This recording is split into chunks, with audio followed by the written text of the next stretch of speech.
Hey guys, I'm going to use this video to catch up on all the movies I've seen in the last 2 weeks but haven't been able to make videos for. The last 3 movies I saw in the theater in 2017 were Jumanji, The Shape of Water, and Downsizing. Let's start with Jumanji. Out of all the 5 out of 10 movies I've seen in my life, this was one of the 5 out of 10iest. The 5 game avatars do a good job imitating their real-world counterparts, but here's the problem. The real-world characters are so bland. The film could have done more with the idea of satirizing video games. One example being how the villain of the game isn't rendered all the time when you're not around him. Chris Stuckman goes into more detail about this in his review. The Shape of Water was a lot better. Michael Shannon is gold as usual, and Sally Hawkins delivers a surprisingly good performance considering she has no spoken lines. Guillermo del Toro makes some great-looking movies with his own distinct flair, and this one is no exception. This is one of the weirder movies of the year, but he manages to make this romantic creature from the Black Lagoon work, and I'd give it a 7.5 out of 10. Now on to Downsizing, which I'm sad to report was very disappointing. In the hands of a different filmmaker, this could have been a great film. However, this movie was just so dry, dull, and boring. Everyone, including Matt Damon, who I really like as an actor, sleepwalks through their performances. Hong Chow was the best part of the movie, and she was the only character who actually made me laugh. I appreciate the details they did think about with this concept, but I couldn't help but think of so many other things they didn't think about. For example, how did they get the miniature fruits? Wouldn't everyone talk like mice if humans were shrunk that small? I guess it would be really annoying to listen to a whole movie of that, so I guess I could see why they did that.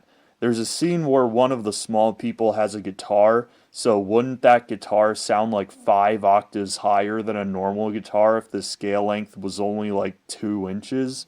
Why did everyone getting shrunk at the beginning of the movie still have pubes on their body?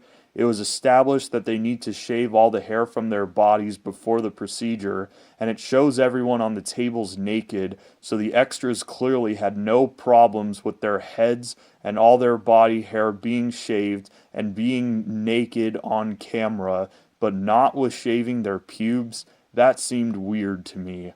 Also, since the colony in Norway is exposed to the environment, there is absolutely no way at least one of them was carried off by birds in the several years this film spans.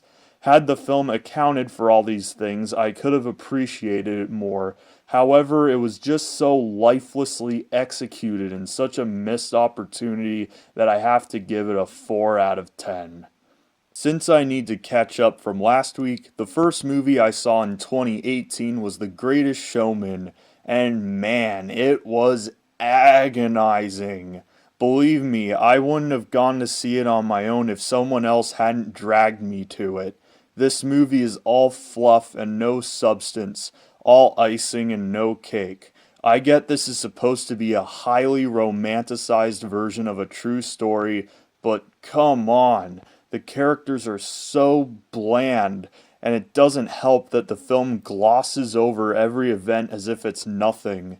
Nothing has any emotional weight to it. Stuff just kind of happens, and the plot feels like an excuse just to get to the next musical number.